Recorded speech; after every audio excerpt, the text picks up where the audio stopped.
Hello, and welcome back to another video with It's Dr. Dan. And today we're going to be learning about the tips and tricks on predicting and balancing chemical reactions. Now, as you might have started to realize that in chemistry, balancing reactions can be very, very tricky, and especially when you need to predict them only from your reactants. But we're going to be going through some very simple procedures on how to follow these and exactly what it is that we're going to do in order to solve these. So stick around and see exactly how it is that I go through these processes. This is a practice problem video, so it's a little bit longer, but we're going to go through detail on how to do all these so that way you can do them on your own for your homework and for your exams for your chemistry course.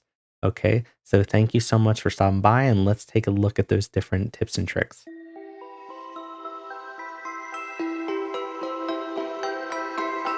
All right, the first thing that we're going to have to do is what are our steps? So the first thing with any chemical reaction is the beauty of general chemistry and introductory chem is that you're following a chemical recipe like you're reading a cookbook at home, is that you are following this by the book, meaning that there's only about 5 different chemical reactions that usually you will see. You might have sub labels for them, but they generally all follow about 5 different types. So we're going to look at those. The way that this will generally work is you need to assign each cation and anion, or each chemical species, a letter, meaning not like the elemental symbol, but like your alphabet A, B, C, D. And this will help you be able to memorize those different patterns that you're going to see, right? Patterns are predictable, which is crucial to helping you pass your course. So these are great things to write down on a flashcard for yourself to help you study and to remember them for your, essentially for your course.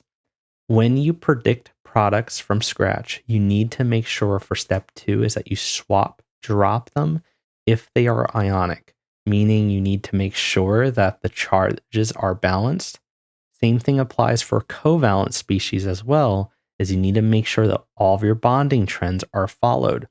So if you still need help on Lewis structures and to try to do covalent structures and swap drop, refer to my other videos, review those concepts, because you don't want those basic skills to hold you back in these problems. Then the last step is balancing the chemical reaction, which we will be going through some little tricks and tips in that as well throughout this video. So let's go take a look at our chemical recipes that we're going to be following, and then we're going to go into our first example. So when we are looking at our chemical recipes, meaning our different chemical reactions that we will see, generally in general chemistry, you will see 5 major types. So what are they? The first one is a combination reaction, meaning you will generally see it as A plus B is equal to AB. This is going to make more sense when we go through our examples. So what we do is we assign each species a letter. So we have 2 species being combined together.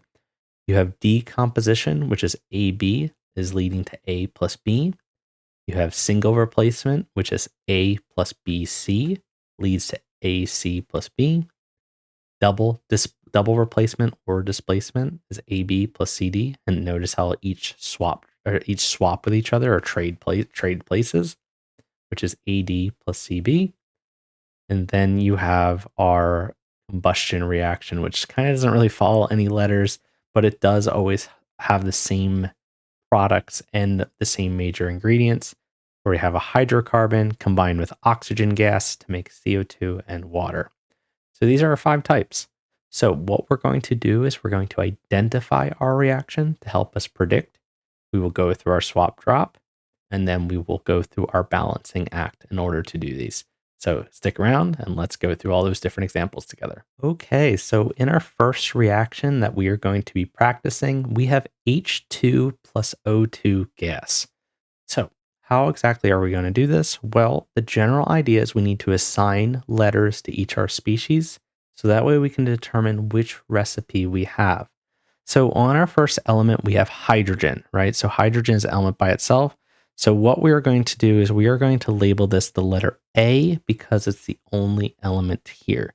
We don't bother with anything with the subscripts. We're just labeling each type of species we see, or each cation, each anion, every individual species. So hydrogen gas is our species here.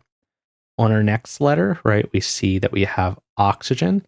So this is going to be a B in this case, being that once again, it is by itself. So that's going to be our next species. So now what we're going to look at is trying to figure out which chemical recipe does that match. So when we do that, we see with our first one here is that the combination reaction is A plus B is equal to AB. So that's going to be what we will have here. So when we are doing this, we'll write that down for ourselves, is write down our AB. So we have A and B combined together. So what we are then going to do is we're not just going to just combine everything together. So you don't want to just write H2O2 and you're good. That's a big no. You don't want to just write that down. We are going to write each individual species first. So we have H as 1, and then we have O. Now, is that the correct answer? And it looks really, really ugly and hideous at the moment. It's not quite right. So what we need to do is we need to either swap, drop. However, both H and O together is covalent. So what we need to do is go off our bonding trends. If you remember, oxygen makes 2 bonds, hydrogen makes 1. So what would we have here is H2O is going to be our product in this case. So you're going to make water. So that would be our first chemical reaction. Now, our last step that we're going to be doing is we're going to be balancing it. So we have H2 and O2, and H2 plus O2 is H2O. So is it balanced? Well, let's take a look. So we look on the left and the right side here. We have 2 oxygens that are and 2 hydrogens. And then on the right side, we have 2 hydrogens, 1 oxygen. So we see it's not quite right. So we will add a 2 in front of water to multiply both of the hydrogen and oxygen. And then we will put a 2 in front of hydrogen to balance out the 2 sides. So you kind of like zigzag back and forth is the method I usually kind of revert to see is everything balanced on the 2 sides. So we see we have 4 hydrogens, 2 oxygens, everything is great. Let's go on to the next example. All right, so our next one. So here again, we have beryllium plus hydrofluoric acid adding together. So what we're going to do right now is assign our letters. So our first one, right, beryllium is all by itself. So we'll give that the letter A. Then we have H and F. So that's going to be H would be a B in this case. And then with fluorine would be C. Even though these are covalent, you could let the letter, their charges kind of guide you here if it helps you see the 2 different species. Being that hydrogen is usually a plus and fluorine is a minus. That is one way to help you see it, but they are still covalent. So being that we have A plus BC, all right, which reaction are we going to follow? So we are looking for A plus BC. And what we see here is right here in the middle is A plus BC. So what we're going to write down is our recipe. And it says that, okay, A plus BC is equal to AC plus B. All right. So let's follow that. So now what we are looking for is what is our A species? Well, we have beryllium. And if we want to think of as being that we have to swap, drop this, we will write the charges. So we have 2 plus for beryllium. Then we have fluorine, which is a -1 charge. And then that's going to be plus hydrogen. Now, to keep in mind, we got to remember is what is the natural way that hydrogen is created, right? What's its natural state? This is one of your 7 diatomic gases. So being that this is a 7 or one of the diatomic 7, we need to write this as H2. And if you're not sure what I'm talking about those diatomic gases, refer to my diatomic gas video. It will help you remember those. All right, so now for step 2, which is swap drop. We see that with beryllium and fluorine, it's not balanced charge-wise. They need to be neutral. So what we're going to do is we're going to bring the 2 from beryllium down and make it BeF2 plus H2. Okay, and then that's going to be a balanced chemical equation in terms of charge. So now the last step is making sure that, okay, well, are all of our coefficients, subscripts, is everything balanced in this problem? And one thing you're going to kind of quickly notice is that on the right-hand side, we have 2 hydrogens. On the left, we have 1. It's not quite right. So what we will do is we'll put a 2 on the left, and then that balances not only the hydrogens, but it also balances what it's next to, which is the fluorines as well. Okay, so it does all of it at one time. So this is our balanced chemical reaction. Usually the single replacement ones are really, really easy to balance most of the time. Let's predict and balance the following chemical reaction. We have calcium hydroxide reacting with phosphoric acid. So this is an acid-base reaction. So how can we label this? Well, just like whenever it's acid-base, you're going to kind of see the same general trend here. So what we will do is we will label all of our cations and anions. One trick that is really helpful is label your ions before you swap drop anything. So realizing calcium is 2+, hydroxide is a polyatomic, that's minus, hydrogen's a plus, phosphate's a 3-. If you label it at the start, it makes your process a lot easier later. So keep that in mind. It also helps you see the letters, which is also really good, right? So we have calcium, right? That's A. Hydroxide is B. Then we have our new species over here. We have hydrogen and then phosphate. So we see AB plus CD. So what we are looking for is, okay, well, what quite matches that? And we see that this double displacement reactions will match that recipe here. So this is going to be our answer. So AB plus CD is going to equal to AD plus CB. So let's write that down for ourselves. So we have AD plus CB. All right, so what is A? So we will have calcium is going to be our first one. So we have calcium 2+. That's going to combine with phosphate. So we'll use a different color here. So PO4 3-. So one thing that you're going to kind of notice is that, okay, we have to swap drop these, right? Because it's not charge balanced. So the 3 of the charge is going to come next to calcium. And then we will put the phosphate in parentheses and put a 2 on the outside. So let's kind of highlight those in their respective colors so we can see where those swap dropped. Okay. Some classes might also call it like a swappy because we're trading those 2 charges. Now, our next part is CB. So we have hydrogen, which is H+, and then B is OH-. All right, so OH-. All right, so this is our first part. One thing you might notice is if you kind of look over here on the right-hand side, HOH, what does that exactly look like? Well, when we have HOH written, it's really handy to write that to help you balance it. But when we kind of summarize it later, it's going to be written as H2O, right? Because that's what it actually is. So, but I'm going to leave it like that to show you a balancing trick. One of the things that students, whenever they see polyatomic problems, they always kind of freak out a little bit because they do look like one of the most complicated problems that you can possibly see. But there is a hidden trick behind them that makes them extremely easy to do. And that is the fact that the polyatomics are on both sides of the equation. So I just highlighted them in their respective colors. So you see hydroxide is in purple, and then you have phosphate, which is in red, and it's on both the left and the right-hand side of the equation. which is really, really nice. So what we are going to use to balance this is what I refer to as the zigzag method.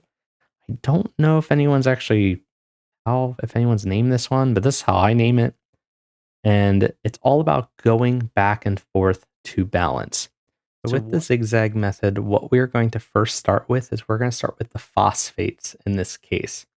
So what we see here is on the right-hand side, we have 2 phosphates in our formula. So we got 2 right here, and we only have 1 on the left. So what we are going to do is put a 2 in front of the less species. So what we now have is 2 phosphates, and what we will then do is zigzag to the hydrogens and look at them. So we have 6 hydrogens on the left. And one thing you'll notice is that we have only 1 hydrogen. Even though there's an OH here, separate them. They're going to be separate. So what we will do is put a 6 in front of our hydrogen to balance them. We'll then zigzag to its partner, right? So we're always kind of going back and forth, back and forth. We have 6 hydroxides now, and we will look on the other side of the equation where we only have 2 hydroxides. So we'll put a 3 over here to make them both equal to 6. So we have 3 times 2 on the left-hand side of hydroxide. We'll then zigzag to its partner. So we have 3 calciums. And if one thing you will notice over here is we already have 3 calciums. So the problem balances itself when you go back and forth. So when we did this, right, just to kind of number it and to review it real quick, we first did the phosphates. We then went to the hydrogens, and then we did the hydroxides and the calciums. Okay, so we went from 1 to 3 when we did this. It makes it a lot easier. You don't have to write a list, and it makes it a little bit more enjoyable when you're doing the problem. Let's go on to our next one. All right, let's predict and balance the following chemical reaction again. So we have aluminum plus oxygen gas. So what we can see here is we have aluminum, which is A. Then we have oxygen, which is going to be B. So we have A plus B. And we've seen this one before. So A plus B is combination. So what we're going to be doing is following the first reaction in this list. So A plus B is combined together to make AB. So here we have what's going to occur is this is going to be an oxidation reduction reaction. So this one we will write the ions. We have aluminum, which has a charge of 3 plus. And we have oxygen, which has a charge of 2 minus. And what we are going to do is swap the numbers to each side. So the 3 is going to come down, and then the 2 is going to come down, just like so. And we can kind of clean up our little arrows. So we are moving all those little pieces around. And then this will be our final product. Now what we need to do is, once again, is balance it. So once again, you can kind of use the zigzag method mainly applies to double displacement, but it is usable for single as well.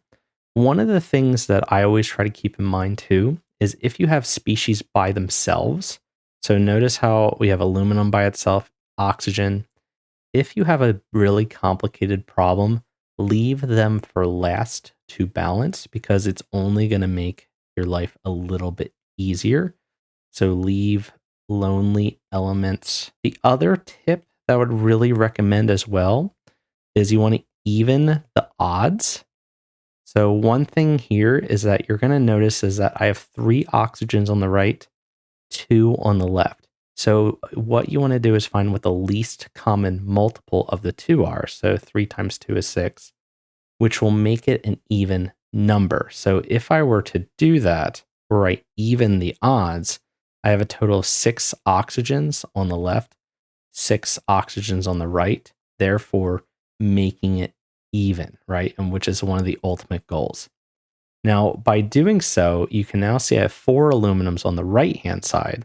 So what I need to do is by saving the lonely element for last, we can now add a 4 easily in front of our aluminum that's by itself, and it doesn't affect any other elements, which is great. It's fantastic. It makes it really, really easy. So these are 2 tips. I would recommend writing them down. They've helped me many times doing tons of reactions. Let's go on to our next one. Let's predict and balance the following reaction. So we have propane gas, and it's going to be combining with oxygen gas. So C3H8 is propane, so just like what you use for grilling. So with this one thing that this is a very unique chemical compound, and you're going to notice is that it's going to follow the combustion reaction down here. So notice how this is what I consider CXHY. X and Y are just any number subscript. So what this thing is called is a hydrocarbon, being that it's made of hydrogen and carbon. So it's what we burn. So this guy, what it's always going to do is going to follow the exact same recipe every time. In order for fire to breathe, it needs oxygen for that to happen. If there's no oxygen, the fire goes out. So you're always going to make CO2 and water when we have a complete combustion. So we're going to write those down. So when we are doing these, there's a couple little tricks that you want to keep in mind.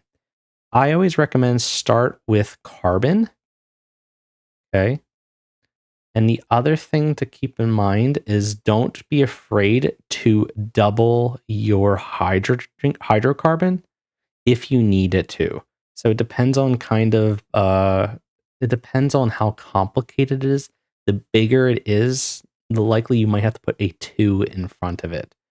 So it's an easy trick to kind of keep in mind, but sometimes you might need to. It just comes with practice. So we have our carbons, what we're going to start with. So we have 3 carbons on the left-hand side. We have 1 on the right. So we are going to put a 3 in front of carbon. So what we can see is carbons are now balanced. The second thing you want to start with is start with hydrogen. Because if you remember my rule from last time is leave the lonely elements for last. Next, okay, so leave them for last, which that O2 is by itself. So you want to make sure that you leave it for the last thing. Okay, so second, hydrogen. So what we have on the left-hand side is we have 8 hydrogens. So we need to have 8 on the right.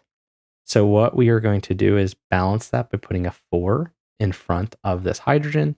So what we now have is 8 hydrogens, we're balanced there. Oxygens are tricky. This is where you're going to know if you need to double your hydrocarbon or not.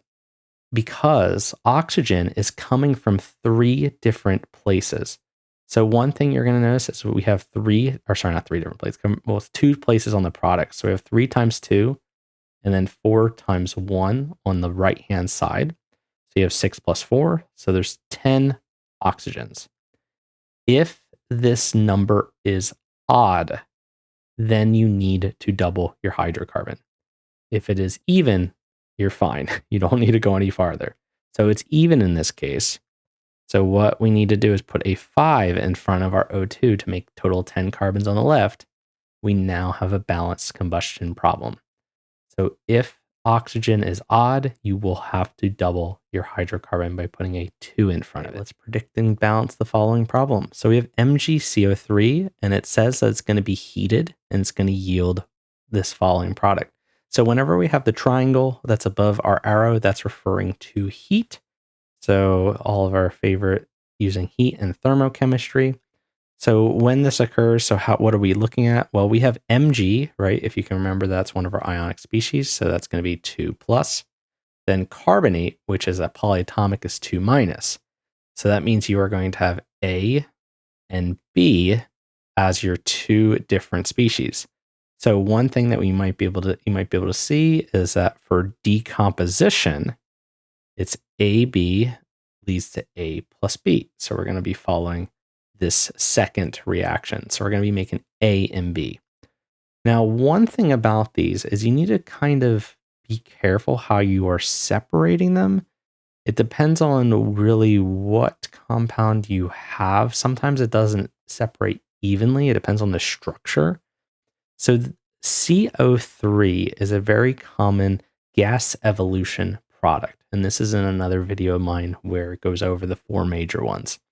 So if you ever see a carbonate, you have to be aware that most likely one of the products is going to be CO2. And the reason for it actually has to do with its structure here.